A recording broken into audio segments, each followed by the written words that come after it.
ന്യൂഇയറിന്റെ ദിവസം രാത്രി 12 ബീച്ചിൽ നിന്ന് തല്ലിയൊടിക്കുന്ന ഒരു അപ്രഖ്യാപിത നിലപാട് പോലീസ് അത് ഒരു ഏതെങ്കിലും ചില കുഴപ്പക്കാർ അല്ലെങ്കിൽ ചില അരാജകത്വ പ്രവണതകളൊക്കെ ഉണ്ടെങ്കിൽ അതിൻ്റെ പേരിൽ നമ്മൾ ഇതാകെ വേണ്ട എന്ന് പറയുന്നത് ശരിയല്ല. ഈ മാനാഞ്ചിറ സ്ക്വയറിനെ സ്ഥിരമായി ആളുകൾ അവിടെ വരുന്നതാണ്. കൂടുതൽ സൗന്ദര്യവൽക്കരിക്കാനും മുന്നോട്ട് കൊണ്ടുപോകാനും ഇപ്പോൾ ഒരു ടൂറിസം വകുപ്പ് ഒരു 1 കോടി രൂപ അനുവദിച്ചിരിക്കുകയാണ്. അതിൻ്റെ ഭാഗമായി സരോവരം മികവുറ്റ നിലയിൽ മാറ്റി തീർക്കാനാണ് ഉദ്ദേശിക്കുന്നത്. സരോവരത്തിൽ ഇതിൻ്റെ ഭാഗമായി 2 കോടി രൂപ ടൂറിസം വകുപ്പ് അനുവദിച്ചിരിക്കുകയാണ്. ഇവിടെയൊക്കെ മറ്റ് സാധ്യതകളെ കൂടി ഉപയോഗപ്പെടുത്തി മുന്നോട്ട് പോകാനാണ് ഉദ്ദേശിക്കുന്നത്. കോഴിക്കോട് നിരവധി പാർക്കുകളുണ്ട്. ആ പാർക്കുകൾ പലതും ഉപയോഗിക്കാൻ പറ്റാത്ത ചില സ്ഥിതിഗതികളുണ്ട്. ആ പാർക്കുകൾ ചിലത് കോർപ്പറേഷൻ്റെയാണ്, ചിലത് മറ്റ് സ്ഥാപനങ്ങളുടേതാണ്.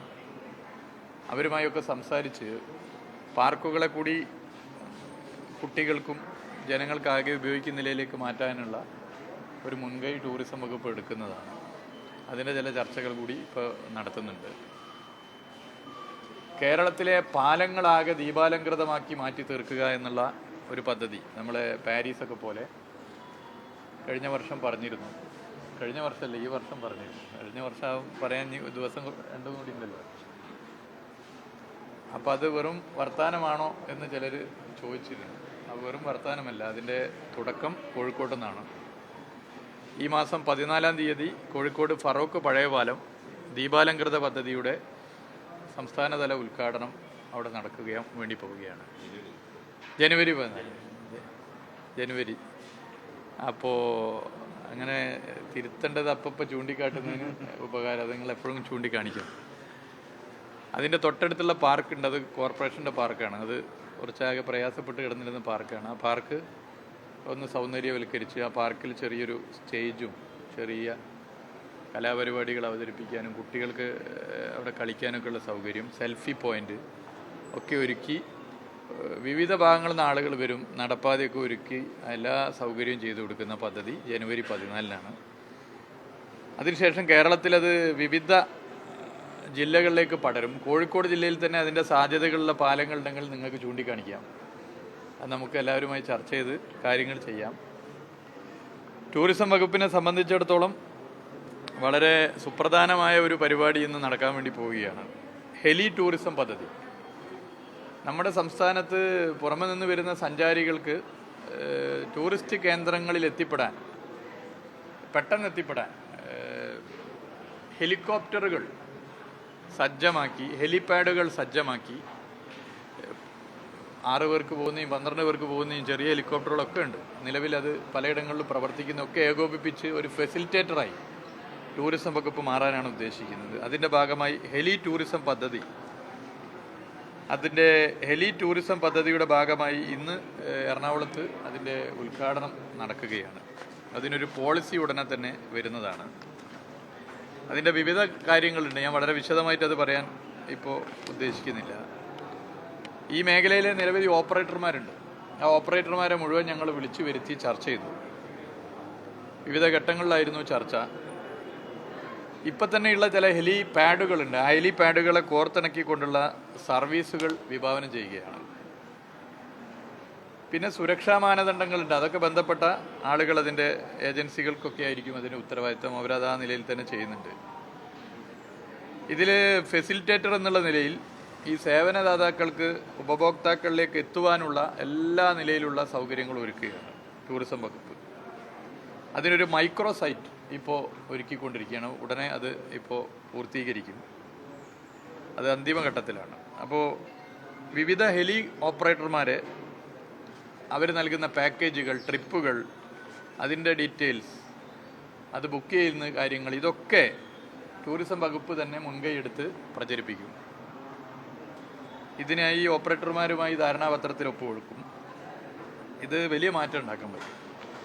ഇപ്പോൾ എയർപോർട്ടുകൾ നിലവിലുള്ളിടത്ത് തന്നെ അവിടെ നിന്ന് ഇപ്പോൾ കോഴിക്കോട് ഇറങ്ങിയാൽ നേരെ വയനാട്ടിലേക്ക് പോകാൻ വളരെ എളുപ്പത്തിൽ സഞ്ചാരികൾക്ക് പോകാനാവും. എറണാകുളത്ത് നിന്ന് ഇടുക്കിയിലേക്ക് പോകാൻ സാധ്യമാകും.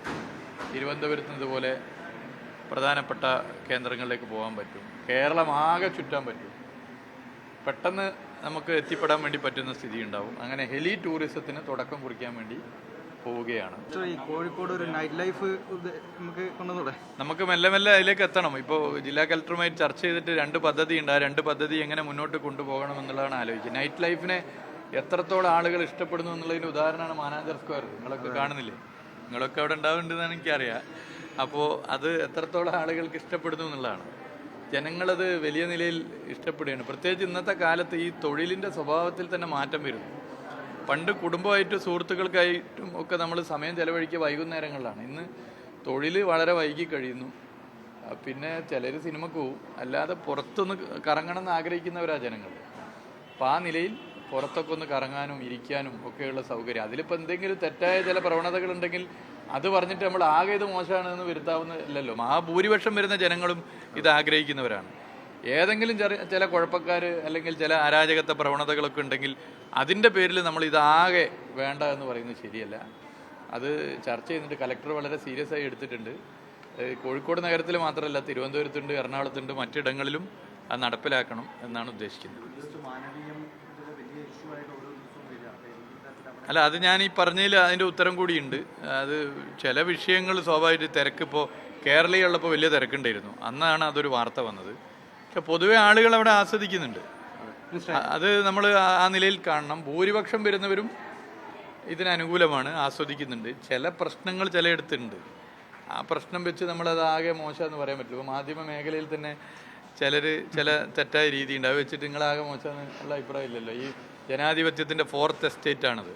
അപ്പോൾ ആ നിലയിൽ ഇത് നിലനിൽക്കൽ ആവശ്യമാണ്. അതുപോലെ എല്ലാ മേഖലയിലും മൈനോറിറ്റി ഇഷ്യൂസ് ഉണ്ടാവും. ആ ഇഷ്യൂസിൻ്റെ മുകളിൽ നമ്മൾ ഒരു പോസിറ്റീവായ കാര്യത്തെ പിറകോട്ട് അടുപ്പിക്കരുത്. എല്ലാവരും ഒന്നിച്ചു നിന്നുകൊണ്ട് അതിനെ നമുക്ക് കൈകാര്യം ചെയ്യാം. ഈ പോസിറ്റീവായ കാര്യം പറയുമ്പോഴേ, ഈ ന്യൂ ഇയറിന്റെ ദിവസം രാത്രി 12 ബീച്ചിൽ നിന്ന് തല്ലി ഒടിക്കുന്ന ഒരു അപ്രഖ്യാപിത നിലപാട് പോലീസ് അത് ഒരു ദിവസത്തെ പ്രശ്നമാണ്. അത് മുമ്പ് ചില വിഷയങ്ങൾ ഉണ്ടായിട്ടാണ്. അതെന്താന്നുള്ളത് ഒന്ന് ആലോചിക്കാം. പക്ഷെ പൊതുവേ അത് മറ്റ് സെക്യൂരിറ്റി പ്രശ്നവും വിഷയങ്ങളും ഒഴിവാക്കാനാണ്. അത് ഒരു ദിവസത്തെ ഒരു പ്രശ്നമാണത്. അല്ല, ഇത്തവണ കോഴിക്കോട്ടുകാർക്ക് അത്തരത്തിൽ അല്ല, അത് എനിക്കറിയില്ല എങ്ങനെയാണെന്ന്. ഞാൻ അതിനെക്കുറിച്ച് സംസാരിച്ചിട്ടില്ല. മറ്റൊരു കാര്യം, ഇപ്പം ന്യൂ ഇയറിന്റെ ഒരുക്കങ്ങൾ നടക്കുകയാണ് കൊച്ചി ഉൾപ്പെടെയുള്ള സ്ഥലങ്ങളിൽ. അപ്പം ഇത്തവണ ഈ ഫോർട്ട് കൊച്ചിയിൽ പാപ്പാനിയെ കത്തിക്കുന്നതിൽ ചെറിയ തരത്തിലുള്ള നിയന്ത്രണങ്ങളൊക്കെ കൊണ്ടുവന്നിട്ടുണ്ട്.